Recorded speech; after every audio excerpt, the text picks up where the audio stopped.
Hey guys, my name is Shyam. I'm here once again with a new video. This video is especially for the 12th class student. ये जो video होगी ये political science पर base होगी और इस video में हम बात करेंगे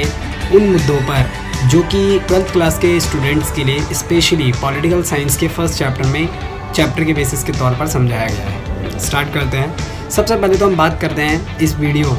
के थ्रू कि 12th क्लास में पॉलिटिकल साइंस का पहला जो चैप्टर है उसका नाम क्या है। तो फर्स्ट चैप्टर का नाम है शीत युद्ध का दौर। शीत युद्ध का मतलब क्या होता है?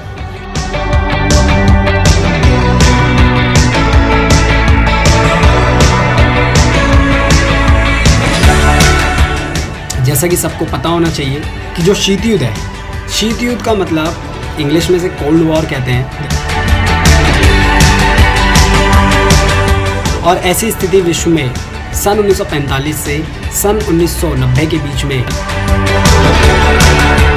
यानी इन 45 सालों के बीच में तब देखने को मिली जब विश्व में दूसरे विश्व युद्ध के तुरंत बाद ही दो विश्व की महाशक्तियां जो अलग अलग विचारधाराओं को लेकर, एक की जहां पूंजीवादी थी तो दूसरी की वही साम्यवादी विचारधारा, कब से कब तक चला। और शीत युद्ध के दौर पर ऐसा क्या हुआ कि विश्व की जो दो महाशक्तियाँ किसी टाइम पर एक साथ प्रथम और द्वितीय विश्व युद्ध थी, वो अचानक से द्वितीय विश्व युद्ध के बाद एक दूसरे के खिलाफ हो गई। सो स्टार्ट करते हैं। जैसा कि आपको पता होना चाहिए कि जो शीत युद्ध का दौर था, शीत युद्ध का दौर माना जाता है कि 1945 यानी द्वितीय विश्व युद्ध जब समाप्त हुआ उसके तुरंत बाद ही दो विश्व की महाशक्तियाँ अमेरिका और USSR, united state of Soviet republican, और यूएसए,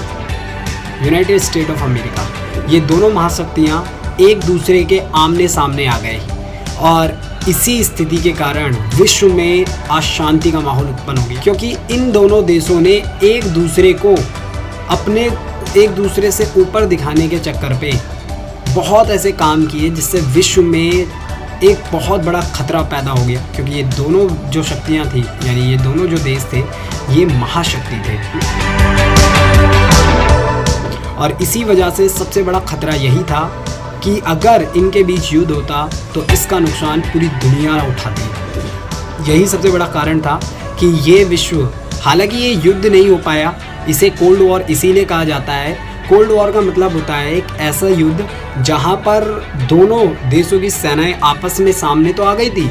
लेकिन 45 साल तक एक भी गोली नहीं चली,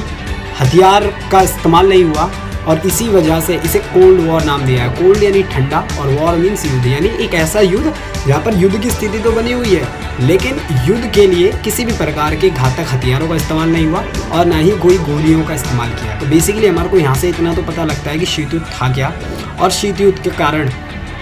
क्या था, शीत युद्ध किन परिस्थितियों में पैदा हुआ और शीत युद्ध का दौर कब से कब तक रहा। 1990 के बाद शीत युद्ध का खात्मा तब हुआ जब सोवियत संघ 16 अलग अलग हिस्सों में, यानी अलग अलग देशों में बिखर गया। इसी वजह से विश्व में एकमात्र महाशक्ति अमेरिका रही और इसी वजह से शीत युद्ध का दौर भी 1990 से 91 के दौर में माना जाता है समाप्त। हम बात करते हैं उन मुद्दों की जिसके बिहा पर दोनों ही महाशक्तियाँ एक दूसरे को शीत युद्ध का जिम्मेदार ठहराती थी। तो गाइस देखिए, सबसे पहले हम बात करते हैं जब विश्व में ये दो अकेली महाशक्तियां बची, यानी साल 1945 द्वितीय विश्व युद्ध खत्म होने के पश्चात, जब विश्व में दो विचारधाराओं का बोलबाला था, जहां एक तरफ यूएसए यानी अमेरिका की एक विचारधारा पूंजीवादी यानी कैपिटलिज्म को अपना रहा था, तो वहीं दूसरी तरफ सोवियत संघ भी पीछे नहीं था। और सोवियत संघ ने एक दूसरी विचारधारा को अपनाते हुए अपने देश को विकास की राह पर ले गया और ये विचारधारा भी साम्यवादी विचारधारा, जिसे साम्यवाद की विचारधारा भी या समाजवाद की विचारधारा भी कहते हैं। इसे इंग्लिश में सोशलिज्म कहते हैं। दोनों विचारधाराओं में ये अंतर था कि जहाँ एक तरफ कैपिटलिज्म यानी पूंजीवाद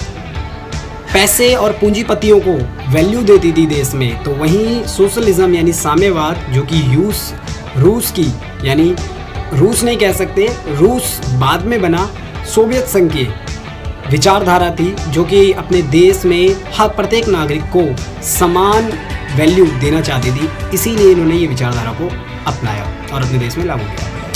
यही वो कारण था जिसके कारण, यानी विचारधारा ही सबसे बड़ा मेन फैक्टर था जिसके कारण ये दोनों महाशक्तियाँ किसी टाइम पर एक दूसरे के आमने सामने खड़ी हो गई और एक दूसरे को यानी चुनौती देने के लिए तैयार हो गई। अब हम बात करते हैं कि शीत युद्ध को लेकर जब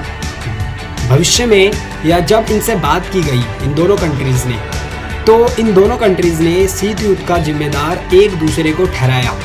और उसके पीछे कुछ तर्क स्टार्ट करते हैं, वो बातें जिसके बिहा पर पूर्वी गुट और पश्चिमी गुट एक दूसरे को शीत युद्ध का जिम्मेदार ठहरा रहे थे। जैसा कि आपको पता है और नहीं पता तो पूर्वी गुट सोवियत संघ का रूप था और इसने शीत युद्ध का जिम्मेदार अमेरिका को कुछ बातों के आधार पर ठहराया, जिसमें से सबसे पहली जो बात थी वो थी अमेरिका की विस्तारवादी नीति। तो हम पहले बात करते हैं कि वो आरोप जिसका जिम्मेदार अमेरिका को ठहराया था सोवियत संघ ने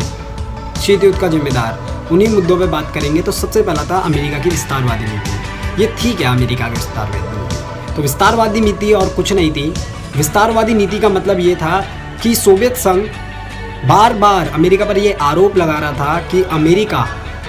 एक शक्तिशाली देश और एक आर्थिक रूप से संपन्न देश होने के कारण अमेरिका ने अपनी विस्तारवादी नीति के तहत कमज़ोर और निचले तबके के जो देश थे उन पर ज़बरदस्ती अपनी पूंजीवादी विचारधारा को थोपकर अपनी पूंजीवादी विचारधाराओं को विस्तार कर रहा था, जो कि एक छोटे या फिर निम्न राष्ट्रों के लिए बहुत बड़ा संकेत, खतरे का संकेत का रूप था। और यही बात सोवियत संघ नहीं चाहता था कि अमेरिका की पूंजीवादी विचारधारा उसकी साम्यवादी विचारधाराओं से कमज़ोर नजर आए। दूसरा कारण अमेरिका पर शीत युद्ध का आरोप सोवियत संघ द्वारा लगाया जाता है, ये बात कहकर कि अमेरिका बहुत तेज़ी से उस दौरान शीत युद्ध के दौरान अमेरिका ने बहुत तेज़ी से अपने सैनिक साजो सामान और अपनी सैनिक व्यवस्था और गुटों को बहुत तेज़ी से विस्तार किया और अपने बड़े बड़े सैनिक ग्रुप बनाए जो कि सोवियत संघ के लिए आने वाले समय में खतरे के रूप में देखे गए। जहां अमेरिका एक तरफ नाटो, सीटो, सेंटो का रूप ले रहा था या सेंटो जैसे बड़े बड़े सैनिक गुट बना रहा था, यही वो कारण था जिससे सोवियत संघ को विश्व में युद्ध का खतरा था और सोवियत संघ ने इस बात को लेकर अमेरिका पर शीत युद्ध का माहौल बनाने का आरोप लगाया। तीसरा जो बात थी जिसके बिहा पर सोवियत संघ शीत युद्ध का जिम्मेदार अमेरिका को ठहरा रहा था, वो मुद्दा था कि अमेरिका ने सोवियत संघ से द्वितीय विश्व युद्ध के दौरान जो अणु बम का निर्माण कर लिया था, वो बात उसने सोवियत संघ से छिपाई। यही सबसे बड़ा वजह थी जिसके कारण इन दोनों देशों के मध्य तनाव हुआ और विश्व में इसका रूप शीत युद्ध यानी कोल्ड वॉर के रूप में देखा गया। चौथा पॉइंट, शीत युद्ध का जिम्मेदार ठहराते हुए अमेरिका को सोवियत संघ ने यह आरोप लगाया कि अमेरिका अपने देश में सोवियत संघ की विचारधारा और सोवियती लोगों की लेकर झूठी अफवाहें और गलत प्रचार और प्रसार कर रहा है, जिस कारण से अमेरिका में रहने वाले जो लोग हैं उनके दिमागों में सोवियत संघ की एक गलत छवि बन रही है जो कि एक अशांति या फिर एक शांत वातावरण में खतरे के रूप में देखी गई। पांचवा जो आरोप सोवियत संघ अमेरिका पर लगाता है शीत युद्ध को लेकर, वो ये था कि सोवियत संघ का मानना ये था कि द्वितीय विश्व युद्ध के दौरान जब ये दोनों देश एक ही विचारधारा या एक ही पक्ष के रूप में लड़ रहे थे, उस दौरान भी अमेरिका ने सोवियत संघ की मदद नहीं की और इसके पीछे का रीज़न वो सोवियत संघ यह देता है कि अमेरिका कहीं ना कहीं यह मुख्य रूप से चाहता था कि द्वितीय विश्व युद्ध में सोवियत संघ पूरी तरह से कमज़ोर पड़ जाए और अमेरिका एकमात्र महाशक्ति के रूप में विश्व में उभर कर सामने आए। तो ये कुछ पॉइंट थे जिसमें हमने डिस्कस किया कि शीत युद्ध का जिम्मेदार सोवियत संघ अमेरिका को ठहराते हुए ये 5 बेसिक मुद्दों को बताता है। Hey guys, my name is Shivam, I am here one